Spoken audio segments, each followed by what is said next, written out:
here. What news do you bring? Picked up the bristleback trail by the quarry.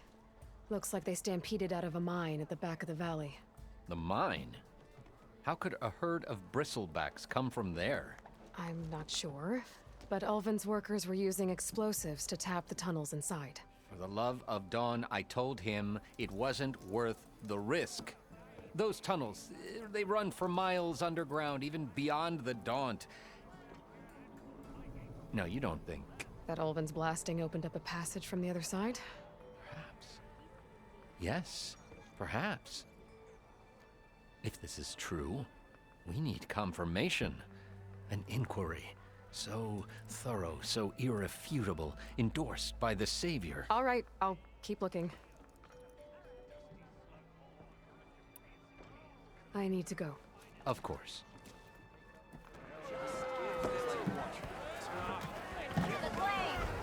If I'm being frank, where the bristlebacks came from, I need to head further west. Another reason to get the embassy.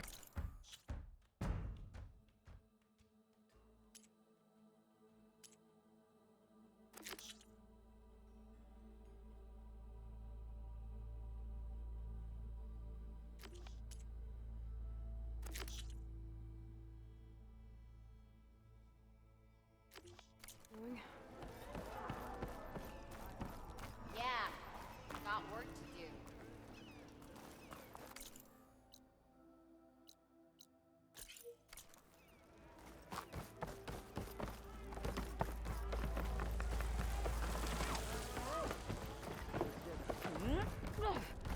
Even the savior of Change your mind about that, bro? Come to revel in some strike, sister? Let me set the board. I was just passing by. First timer, huh? Don't worry about it. I'll go easy on you. You got any pieces? No. Well, aren't you in luck then? I got an extra set, a Tanakh original straight out of the Forbidden West. Sit. I'll run you through it in a hot spark. I'll give you something special if you win it on my boards, too.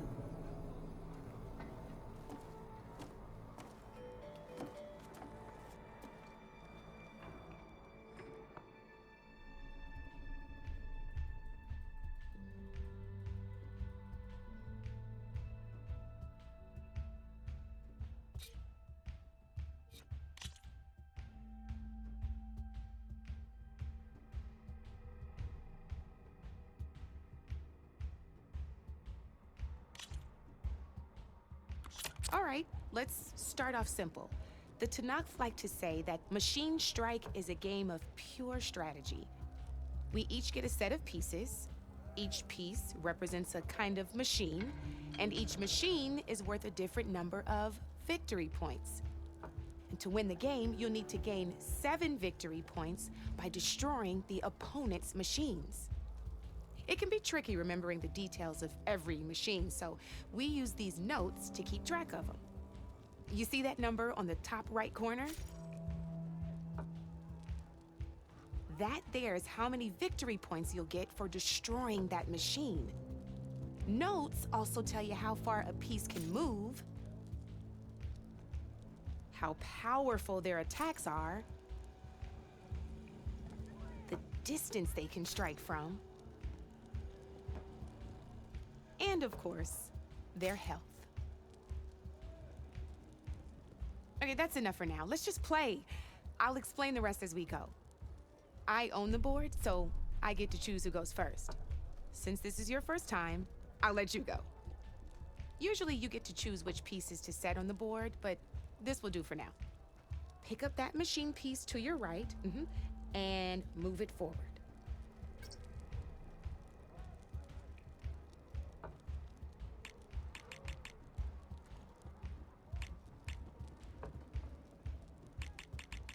And remember, each machine can only move a certain distance. Take a look at your notes if you need a reminder.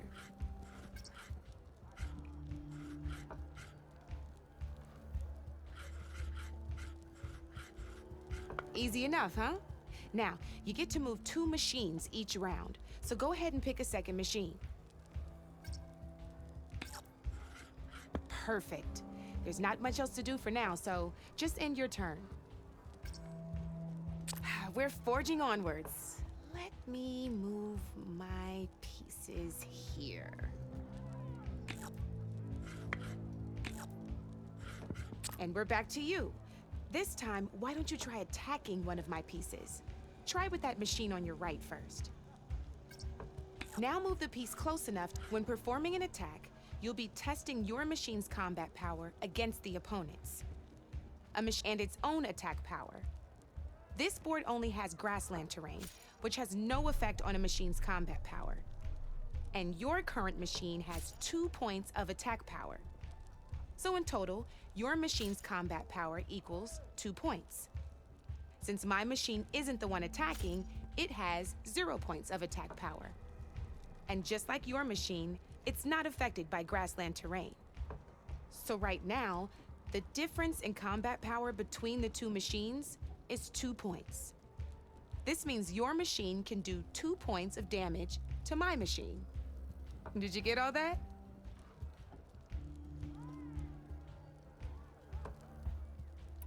Knew you were a smart one. Finish up by attacking my machine. Not pulling any punches, huh? Now grab that second machine of yours. See how your machine can't move close enough to attack mine? You can make your machine sprint. That lets it move 1 space further. Try it out.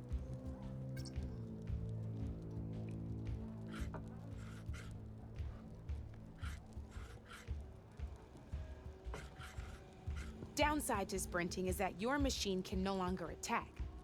Now, some players like to take a risk and overcharge their machine in cases like this. Overcharging lets you attack after a sprint, but it will damage your machine's health by 2 points. So use at your own discretion. Let's try doing that now so you can see what I mean.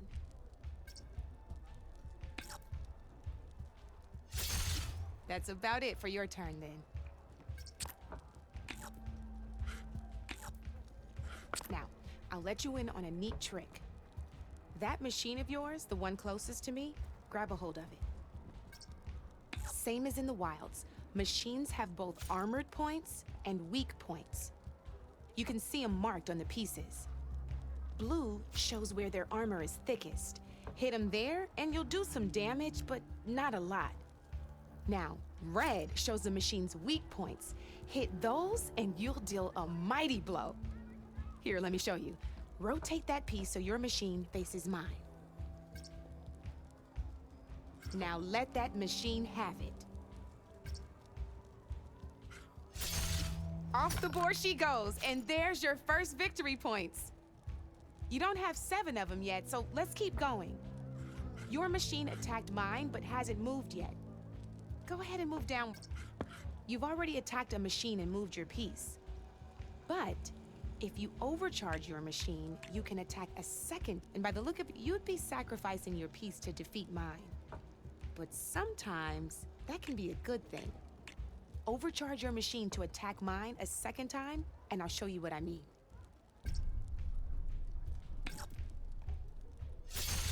Ain't that a thrill? Now, because your machine was knocked out at the same time as mine, we both get the victory points our machines are worth. Good news is, since you're the one attacking, you're gonna receive your victory points before I do. Which means you can reach the coveted 7 victory points first. That's why sometimes losing a piece can be the best way to end a game in your favor. Now, you'll notice you didn't get quite up to 7 victory points this time, but you did destroy all my pieces. That means you're the winner! That wasn't so hard, was it? Just remember to always check for the best terrain to attack from.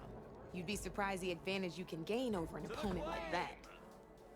I know it saved my behind in a game or 2. I'll try and remember that.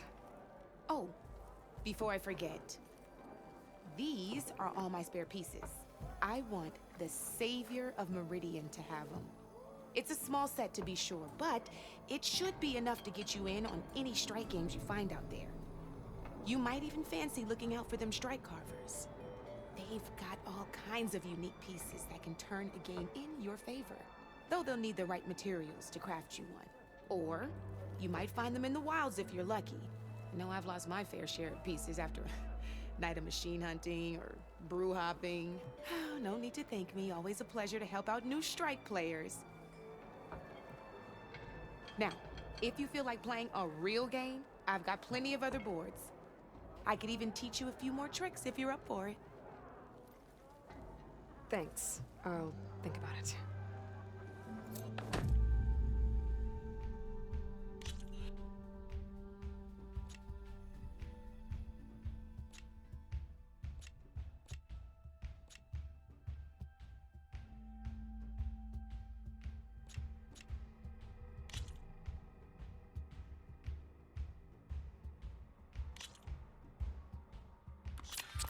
I knew I'd make a strike player out of you yet. How about this time I tell you how to use a board's terrain to your advantage? This one's got all the different terrains you can encounter in a game of Strike. Knowing when and how to use them can mean the difference between victory and defeat. Terrain mainly affects your machine's combat power. As you know, when fighting an opponent's machine, you compare its combat power to yours. The higher your machine's combat power, the more damage you can do. So finding the right terrain is an essential strategy for overpowering your opponent. Here, I'll show you. Grab that piece to your left and move to attack my machines. Now let's take a look at your machine's combat power. Combat power is the sum of a machine's attack power and the value of the terrain it's standing on. Since your machine is attacking, it's using its 2 points of attack power. It's also standing on forest terrain with a value of 1 point. Add those together, and your machine has 3 points of combat power. My machine is standing on grassland terrain with a value of 0 points. It's also not attacking, which means their attack points aren't in play. So my combat power is 0. This means your machine can do 3 points of damage. Go ahead and test it out. There you go. Now, choosing the right terrain doesn't just improve your offense. It can also help defend your machines from attack. Grab your other piece and place it in front of my second machine. Since your machine is attacking, it's using its 2 points of attack power. It's standing on grassland terrain. This terrain has a value of 0. This means your machine's combat power adds up to 2 points. My machine can't use their attack power since they're defending their position. But they have the higher ground. They're standing on forest terrain, which is worth 1 point. This means my combat power adds up to 1 point. Now, the front of my machine is colored blue. This means that the spot you're about to attack has armor protecting it, which means my machine gets an extra point, giving it a total of 2 combat power points. If we compare the combat power of both machines, you'll see that you won't be able to do any damage. Whenever you're unable to top an opponent's combat power, you can still choose to attack and break their machine's defenses instead. Go ahead, try it out and see what happens. See? When you break a machine's defenses, you can knock it backwards. Sure, both our machines will receive 1 point of damage, but knocking my machine off that terrain makes it more vulnerable to attacks. Not only that, if my machine had been blocked from moving backwards, it would have received an extra point of damage. And if my machine had been blocked by another one of my pieces, that machine would have received damage as well. That's why breaking a machine's defenses is a great way to deal damage to several pieces at once. Useful, right? Okay, now go ahead and end your turn. There's still one more thing I want to show you.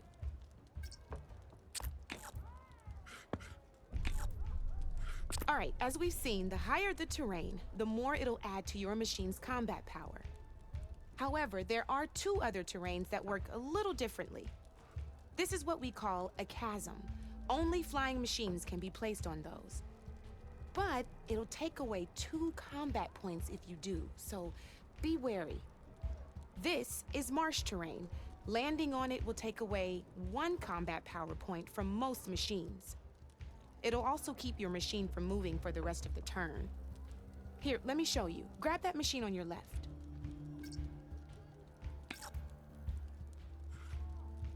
See? All you can do now is wait for your next turn to move again. Or you can overcharge your machine to get out of there. You can still attack any nearby enemies so you're not completely helpless. Well, I think that's enough yammering from me for now. Promise it'll all come in handy next time you play.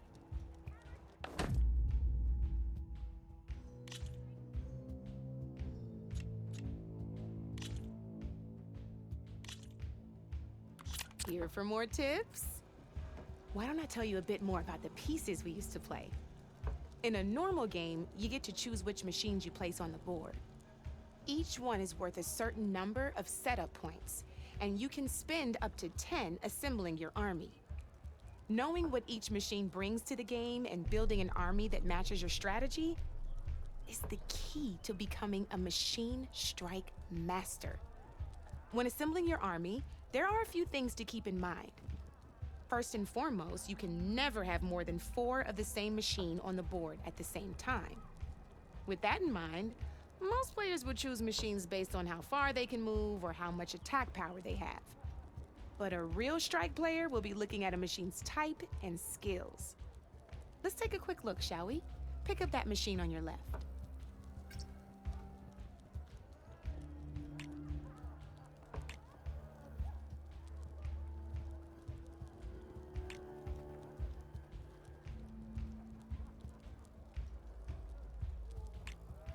All right, let's talk about the different ways in which a machine attacks its opponents. In other words, its machine type. If you look at your notes, you'll see this machine here is a melee type. You can also tell by the shape of the base the piece stands on. A melee type machine attacks the first enemy within range, and no one else. We've seen this plenty of times, so just move that piece forward so I can show you some more stuff.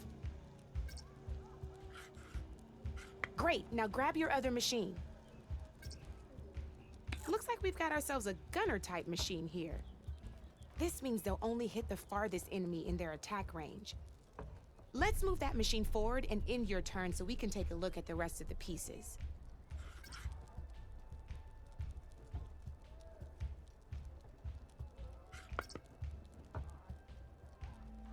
Let's go with this piece first. This is a ram-type machine. Attack an enemy with it, and it'll push the piece backwards. Like this. See, now my machine has taken over your machine's spot on the board. This is a great way to take the advantage away from your opponent if they have the higher ground. Looks like we have one more piece to look at. Now this is a beauty of a piece, a dash-type machine. When it attacks, it'll move to the end of its attack range and damage every machine in its path, including your own. So make sure you take a good look at the board before you send it off to the races. You should also make sure it's able to finish its attack on an empty spot. Otherwise, you won't be able to attack at all. Here, I'll show you.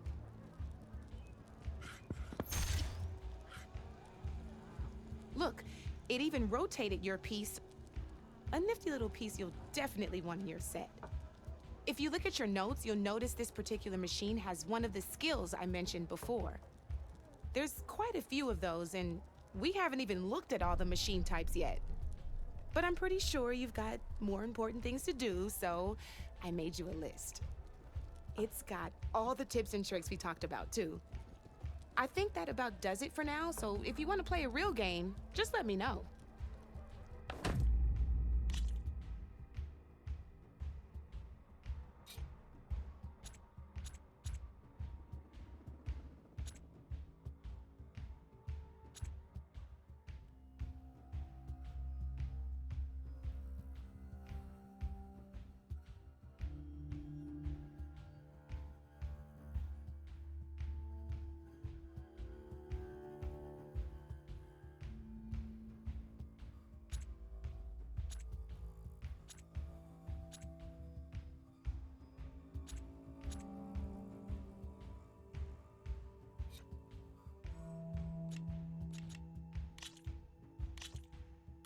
Let's play.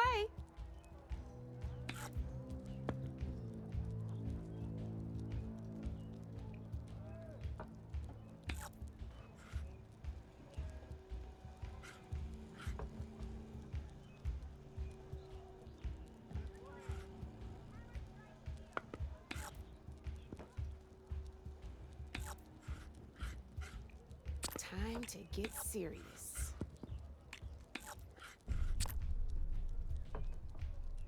Your turn.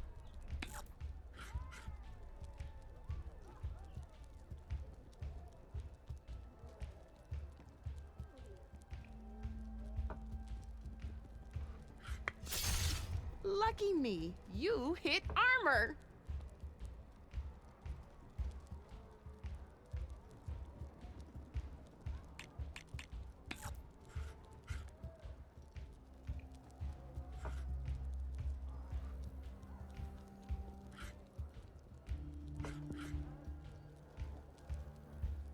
Okay, let's see.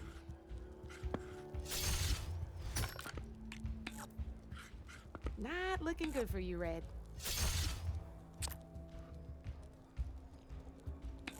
That's it for me.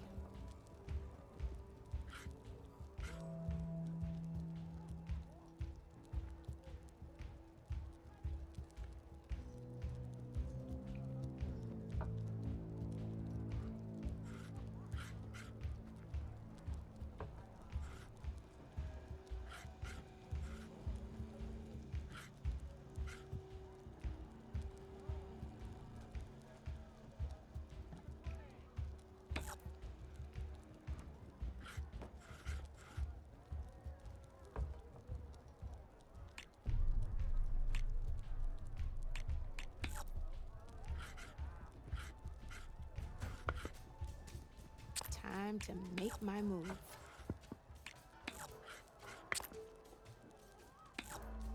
You're up, Red.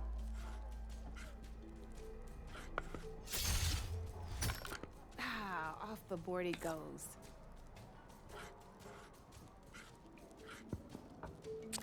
I'm up.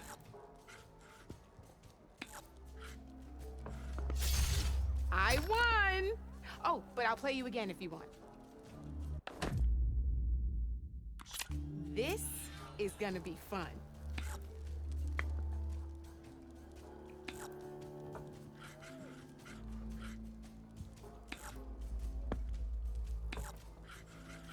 My turn.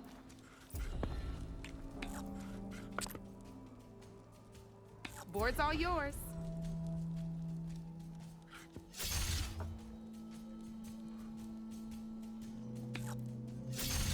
A single machine left? That ain't good.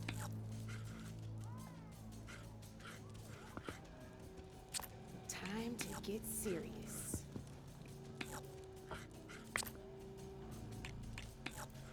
Your move, Red.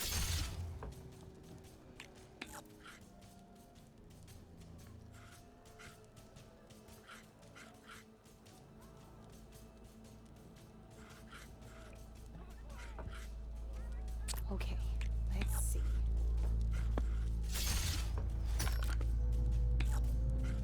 One less piece on the board. Oh, I won! Probably shouldn't sound so surprised, huh? Let's do this!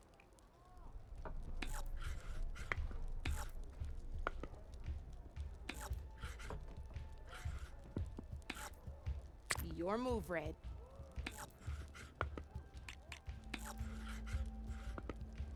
Time to make my move.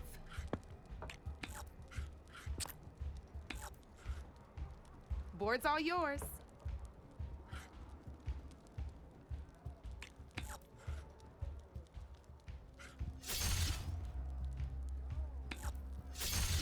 You got me down to one piece. I am impressed.